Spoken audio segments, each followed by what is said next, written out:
So today, this conversation is a conversation that I'm so excited to have with my dear friend Thibaut. And we actually met at Envision Festival this year in Costa Rica, so in February. And since then, we've been cultivating this relationship through work, through support, and through supporting both each other in what we're about to do and what we're about to bring forth in August together, and working together further on later in the year and as the years come to follow.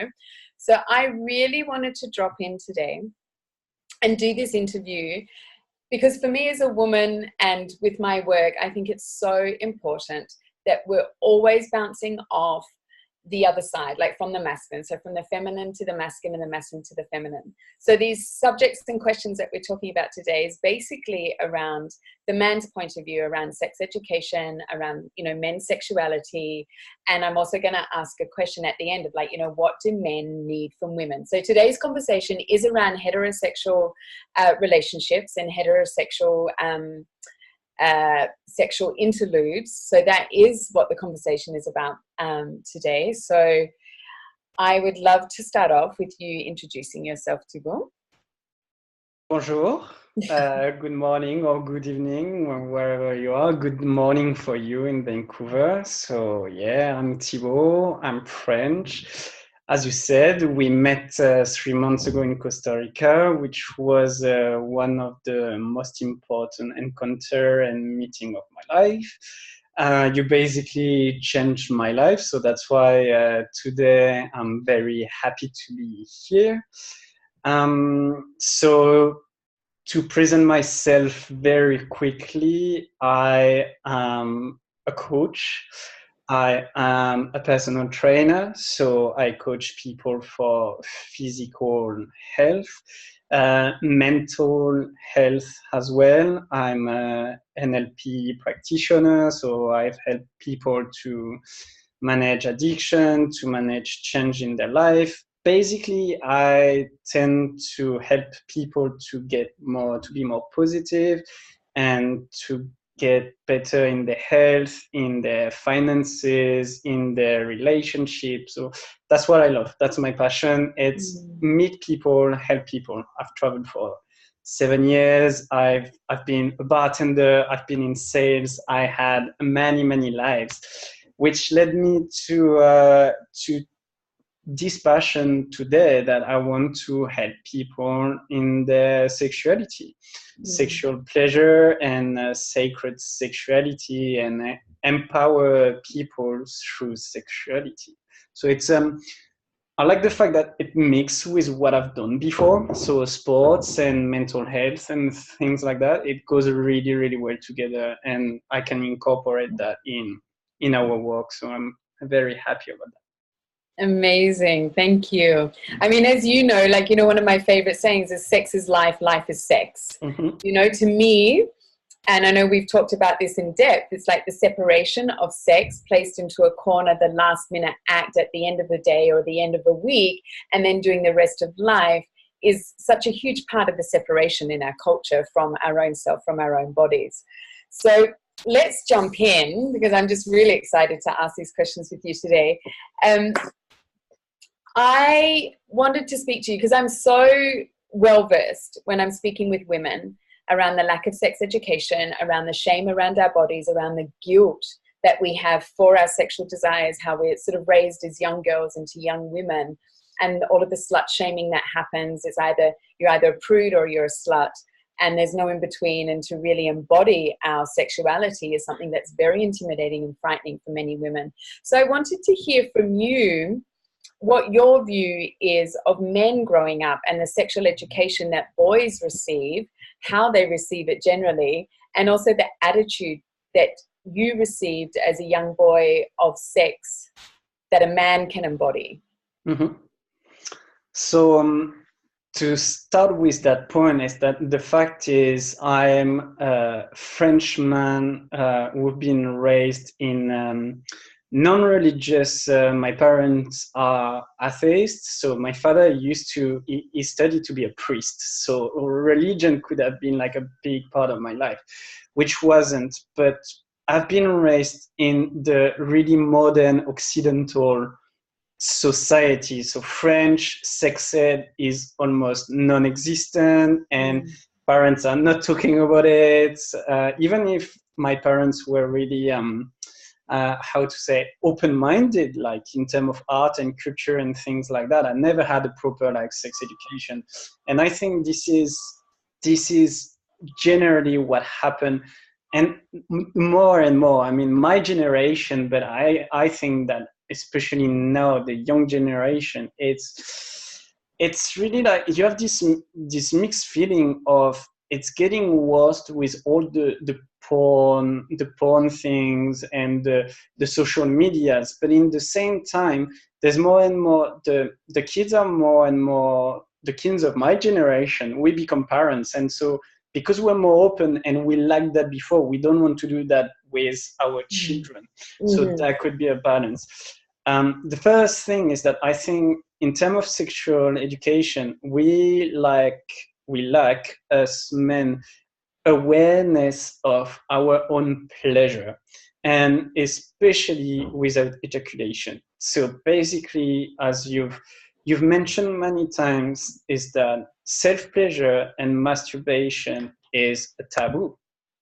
It's a taboo for women, but it's a taboo for men as well. Everybody is doing it. It is still a taboo. It's still something that we do under the cover in our room, using porn, being hidden, and it needs to be quick, and we need to get off like that.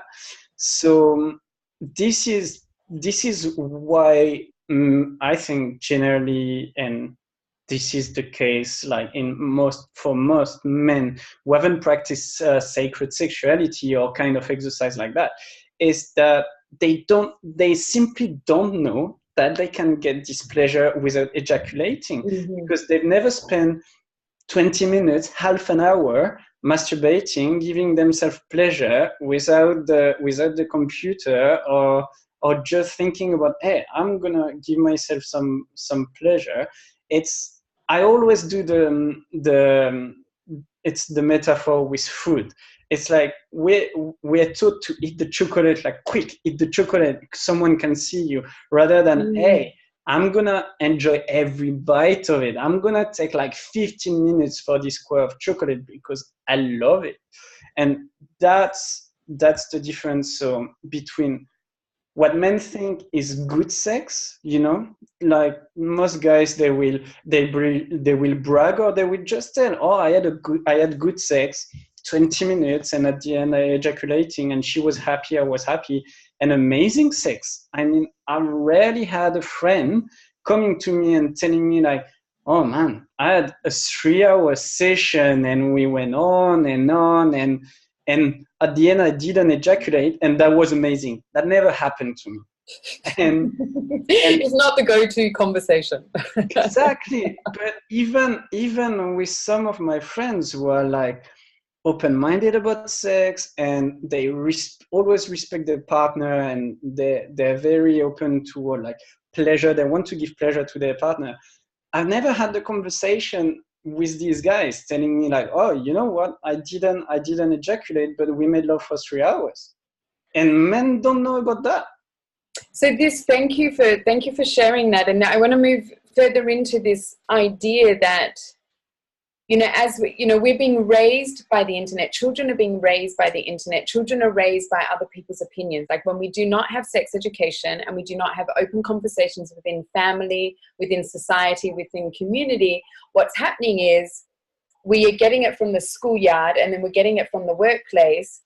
And, my view is, my understanding just from what I hear is exactly that men are not having proper conversations. So it's kind of like the boasting. So everyone is rocking up into a situation, not actually telling the truth, and pretending that they know, pretending that, yeah, I know what to do. And also that the other had a great time, when basically we don't know, because there aren't conversations after sex. I mean, that's one of my, something that I've taken on board in the last few years is like, after sex, actually having the conversation of what were the great bits, what was amazing, as opposed to just falling asleep, because then we're just going on into the next day or into the next moment.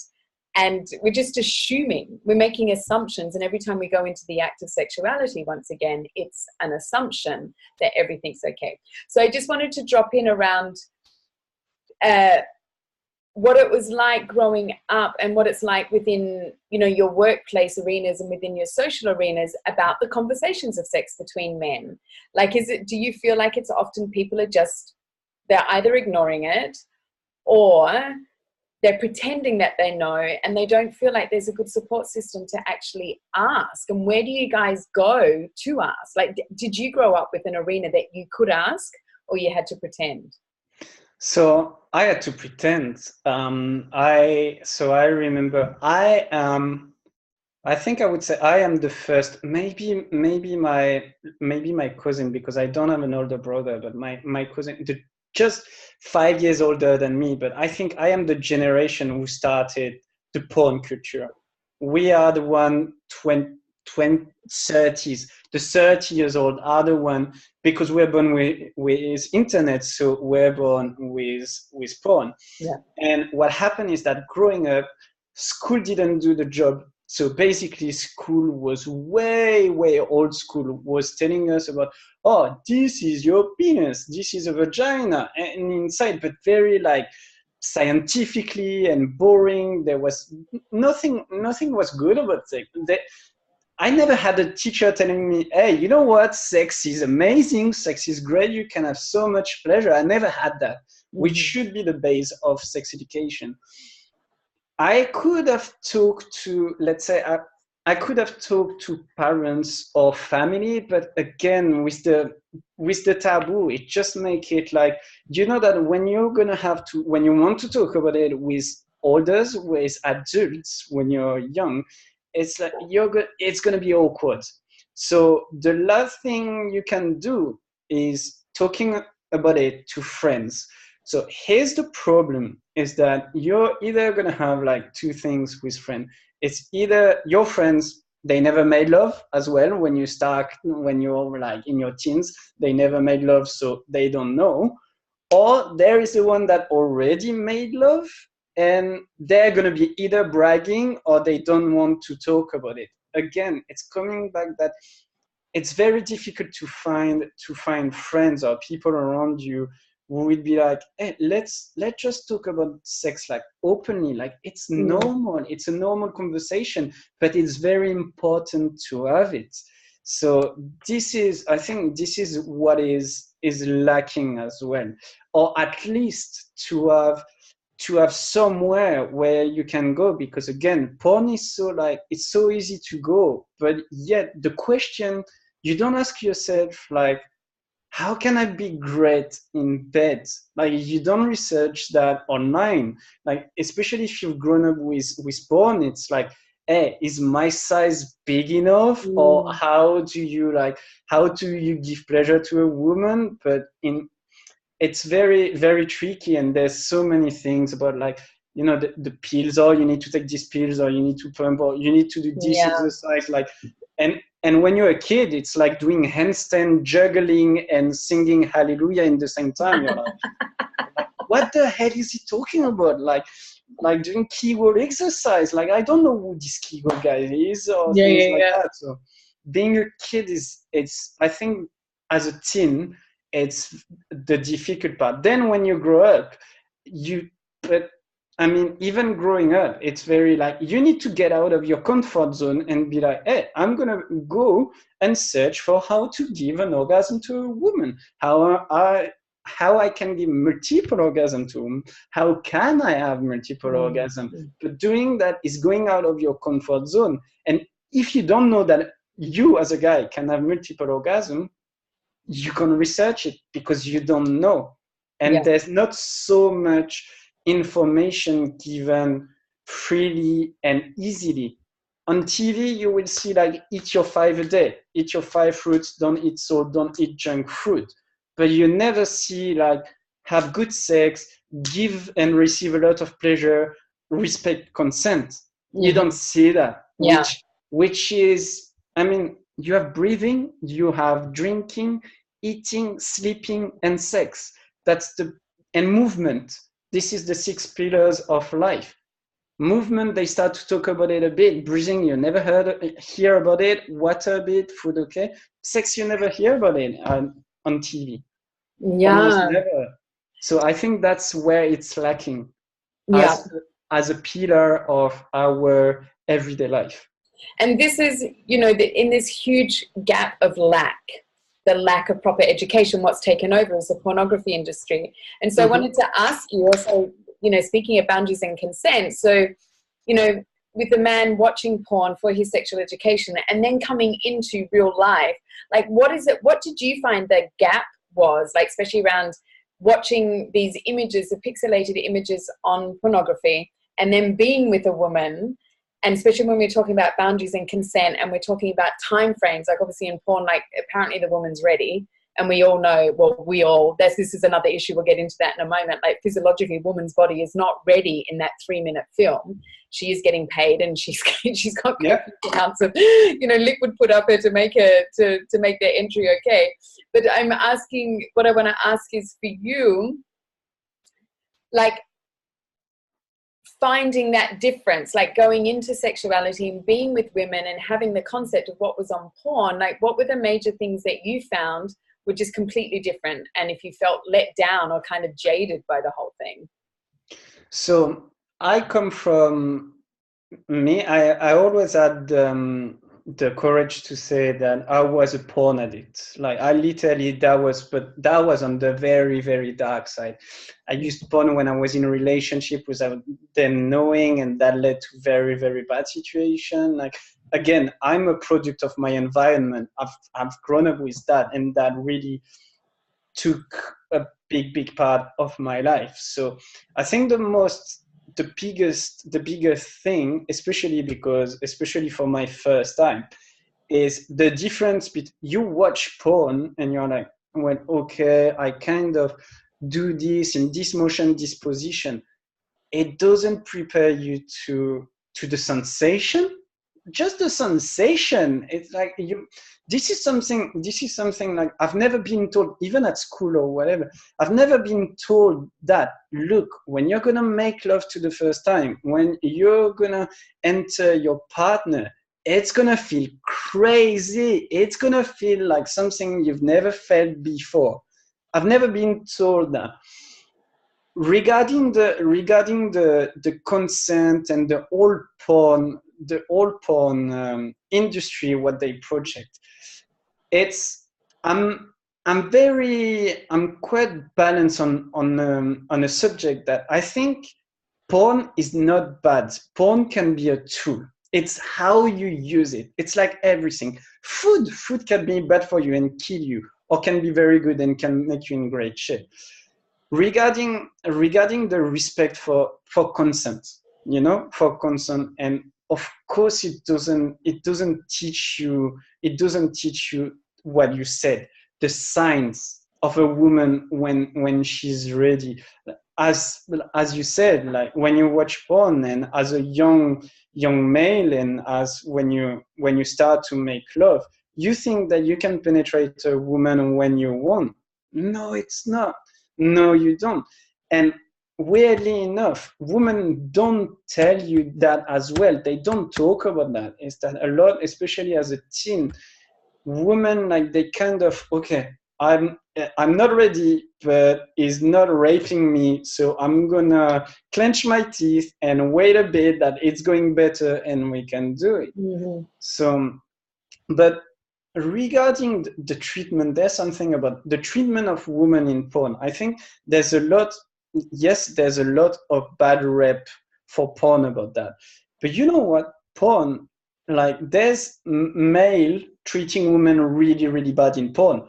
But there's also the difference. If you search for porn for women treating male badly, you will find videos of it. It's like video games, A lot of people saying, oh, violent video games, they're killing the creativity of kids, and look, they're making kids violent and things like that. Or video games create terrorists. You heard that quite recently. Mm-hmm. No, it's not. There's some really, really bad apple, but just because they did that doesn't mean that the product is making them that way. They were already like that. It's like porn. I think porn can have a really, really bad impact on people's behavior, on men's behavior. But generally, guys are watching porn. They're not thinking like, oh, he's choking her or whatever. That's what all women's like.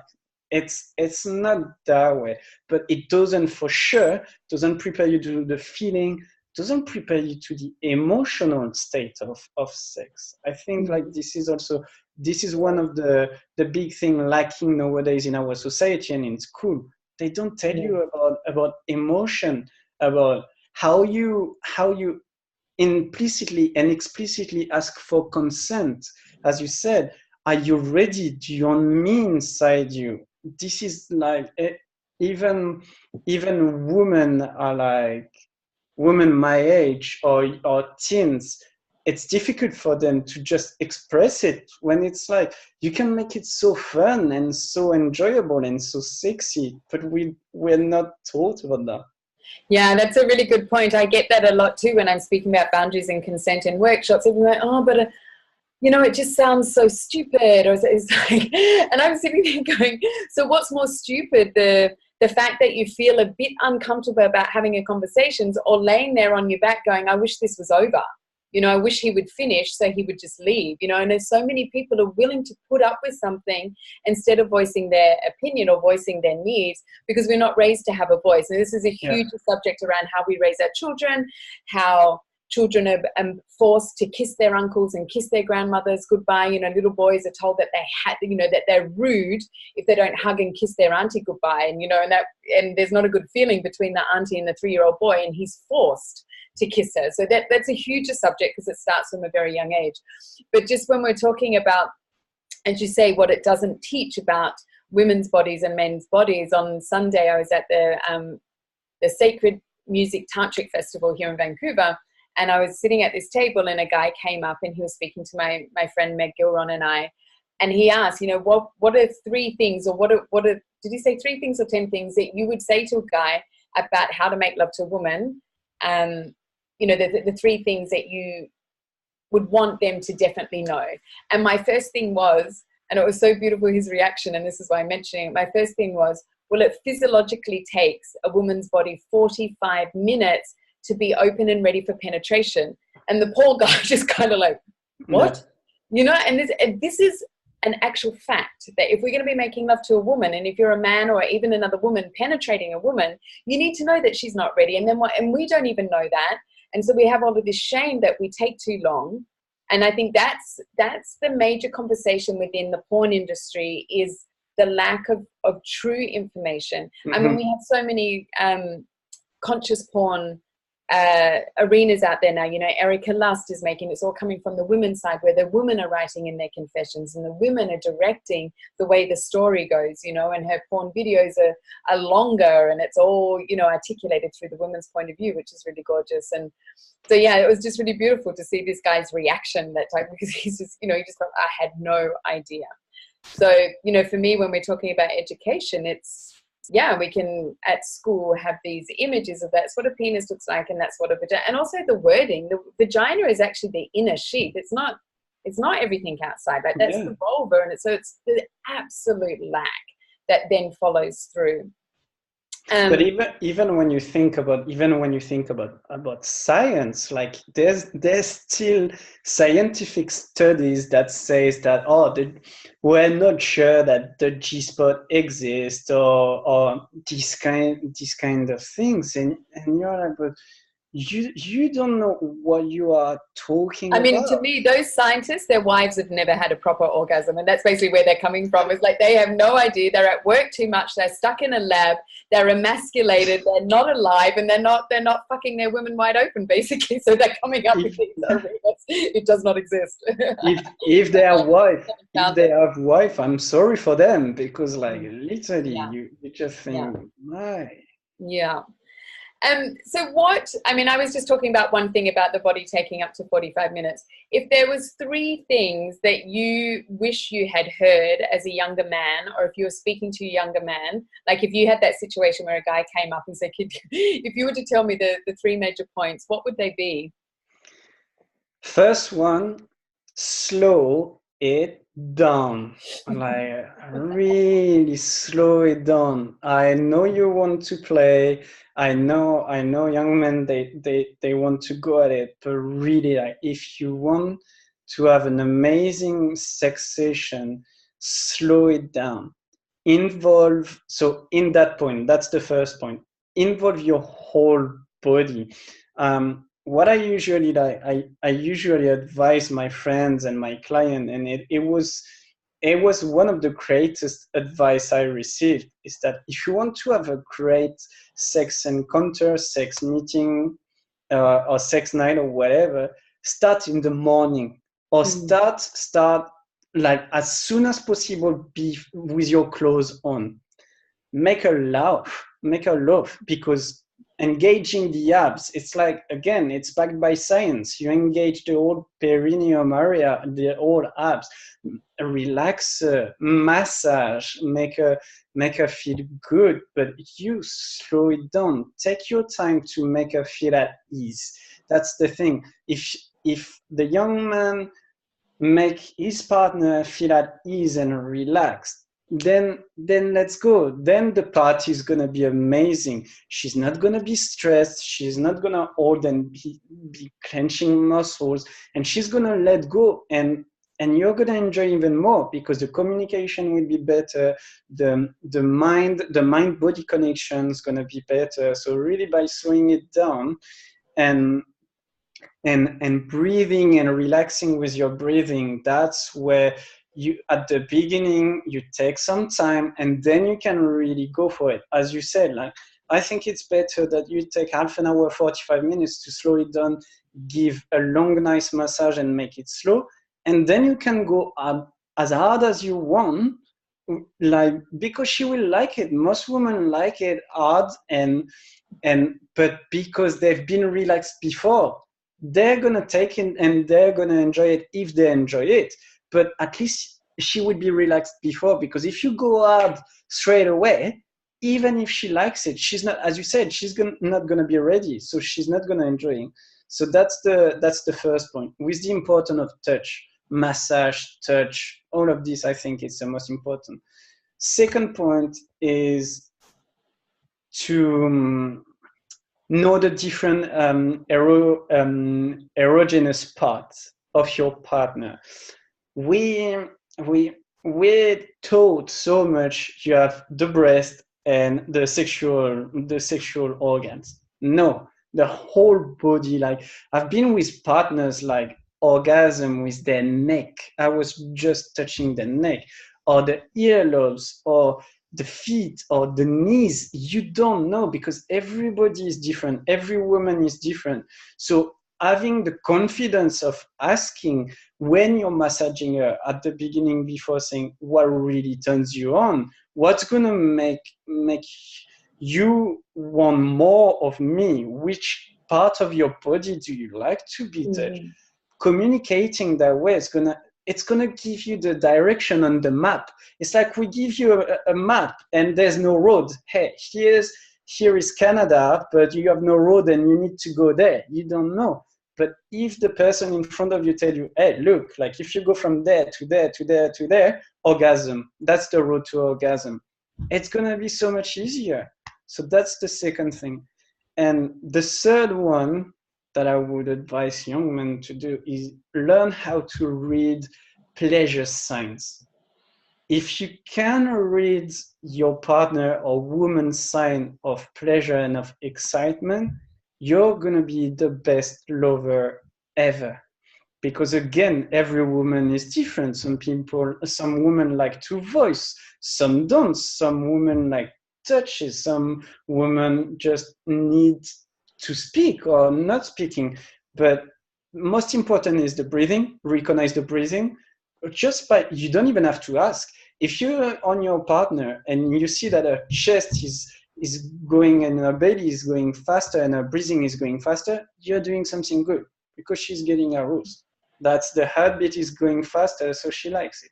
The sounds, like if she makes sounds, and especially at the beginning, like groaning and deep sounds, and then the pitch going higher and higher. she's liking it as well. So be aware of that, be aware of the sounds, and the body moves as well. If she's, I mean, nobody likes starfish, right? So if she's not moving, you're not doing something good.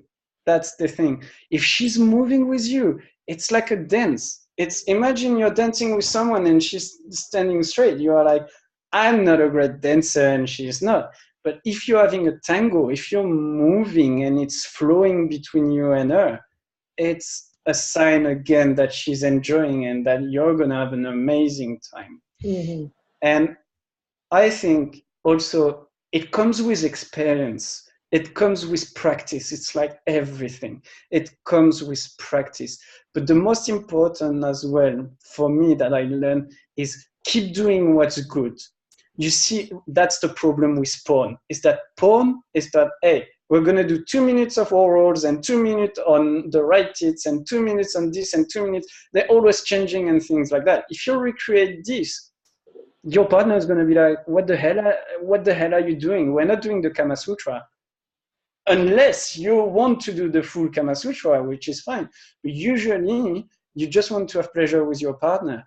So do what's good to her. If you feel that she's enjoying, and ask her, like just asking her in a sexy voice, do you like what I do? Do you want it faster? Do you want it slower? If she tells you, no, it's perfect, you have, like, that's it. You have the secret. You have all the keys. And by just doing that, by understanding all of those signs and doing what she likes and what's good for her, you're sure to have an amazing time. You know, I wanted, it's just in that last thing that you're talking about, how, you know, we don't like the same thing. There's a tantric saying that says every woman's vagina is different every single day. So it's not the fact that, you know, Lucy is different to Yvonne. Like, even Yvonne's vagina is going to be different every single day. And I think that's the thing, of the understanding of the expiration. So I wanted to move in, just while we're closing, you know, we're going to come into the close of this talk, but I really wanted to step into around also the man, what he can do for his own pleasure, which we're always talking about is the separation of ejaculation or orgasm, and prolonged ejaculation, so that the man can be really present.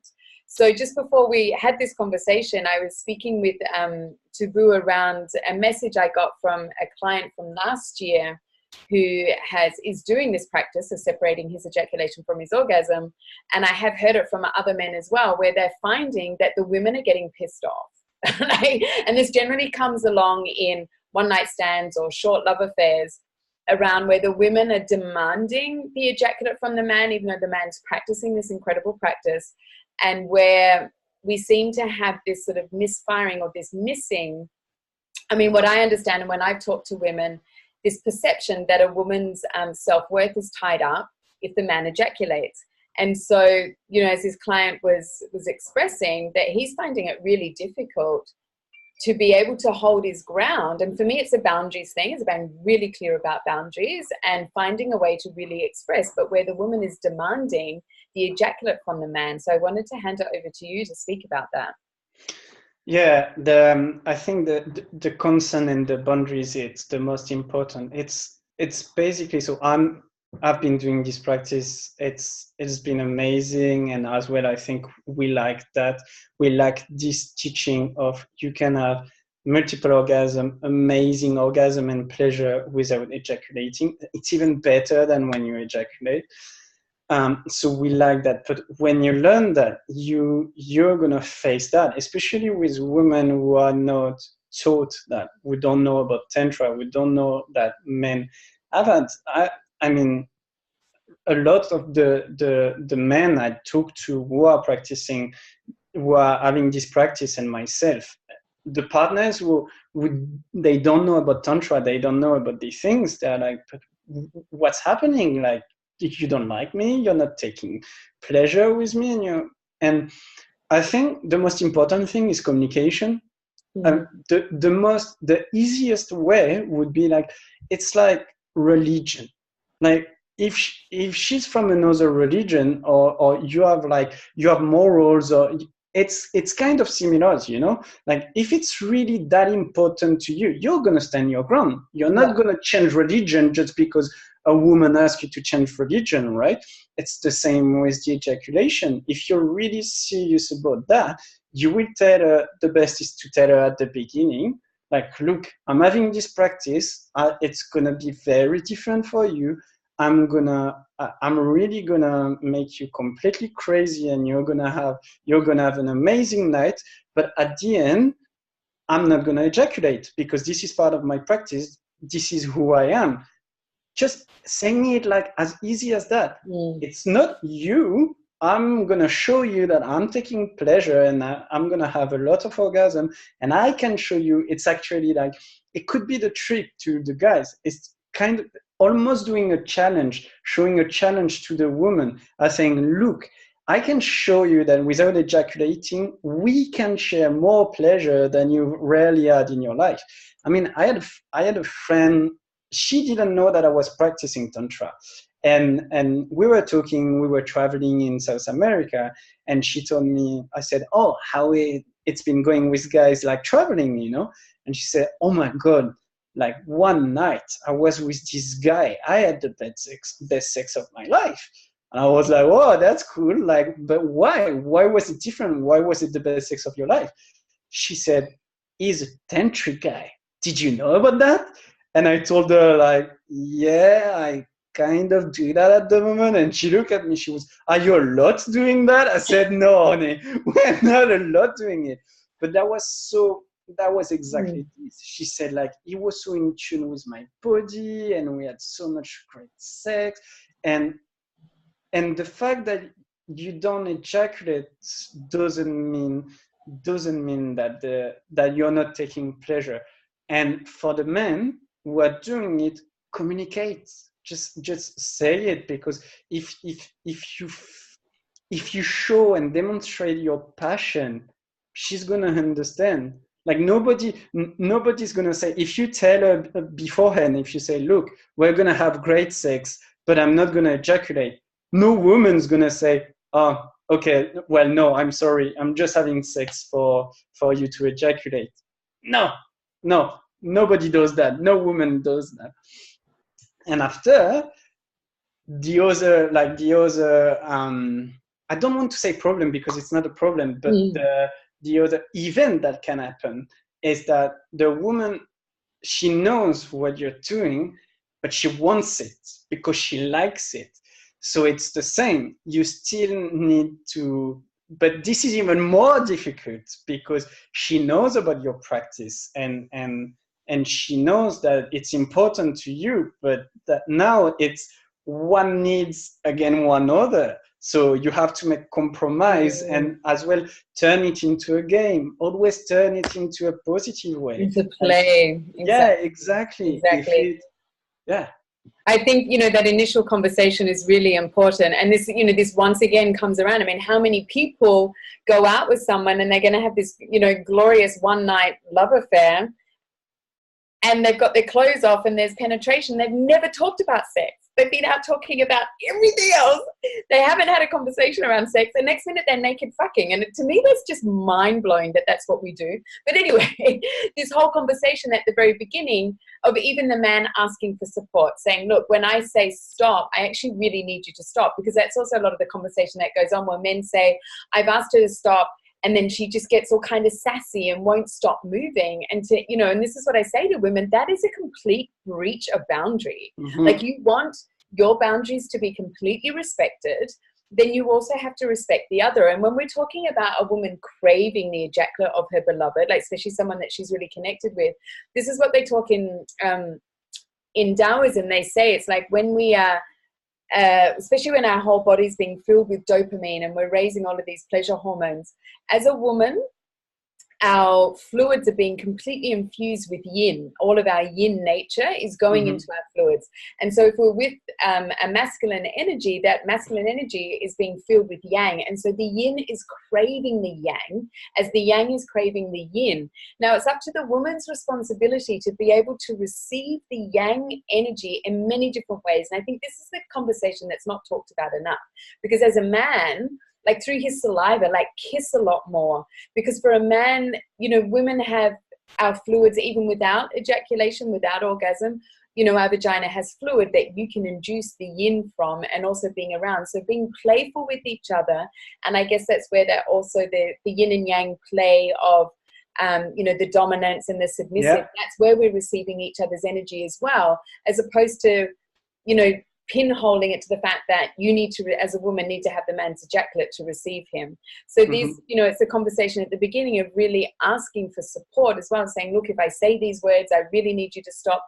And also, you know, I was saying to this client the other day that he has the right to say, hey, I have asked you 3 times now not to do that, and it's not okay. And to get really fucking pissed off even. It's like, this is not okay. You're not acting in a way that makes me feel safe.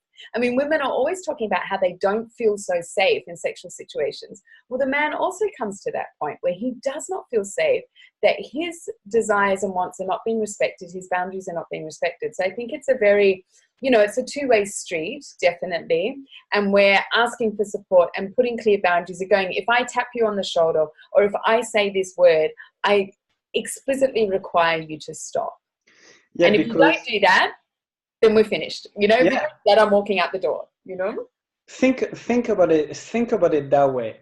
Reverse the situation. If a woman say to a guy, can you stop please? And he doesn't do it once, he don't do it twice. And she said, can you stop please? And he keep continuing, that's rape. It takes 5 years. Okay, like it's, if you want to exaggerate it, it's considered as rape because you don't respect the consent. It could be the other way. Of course, it's not, because it's a situation completely different. But again, to come back to the positive and the playful way, I think this can be also a really good moment for when we were talking about polarity, to embrace polarity, embrace your male and your female part. That's the part where literally you want to be like, you want, again, as you said, the guy needs to stand his ground. And if he's laying on his back and he says stop, she keeps moving, well, that's the time when you're a male, you're a man, take responsibility, grab her shoulders and flip her around. And flip her around. And then you take 30 seconds to rest. You look at her in the eyes, you say, look, I told you to stop, you need to understand. And then you can go again, and then you can go on and play with the dominant part. Say, I'm going to punish you for that. Yeah, now this is what's going to happen. Yes. And it's playing with that energy. It's like, as you say, always making it playful. And awesome. Yeah. Awesome. Thank you so much for joining me today in this conversation. I think it's an important conversation for us to always be having. And I so look forward to further and further collaborations and conversations with you. It's a pleasure. Yeah. Have the most awesome evening. You too, Melissa. Thank you for this interview, and that was amazing to talk to you. So looking forward for more. So many blessings. Thank you. Have a great day, my dear.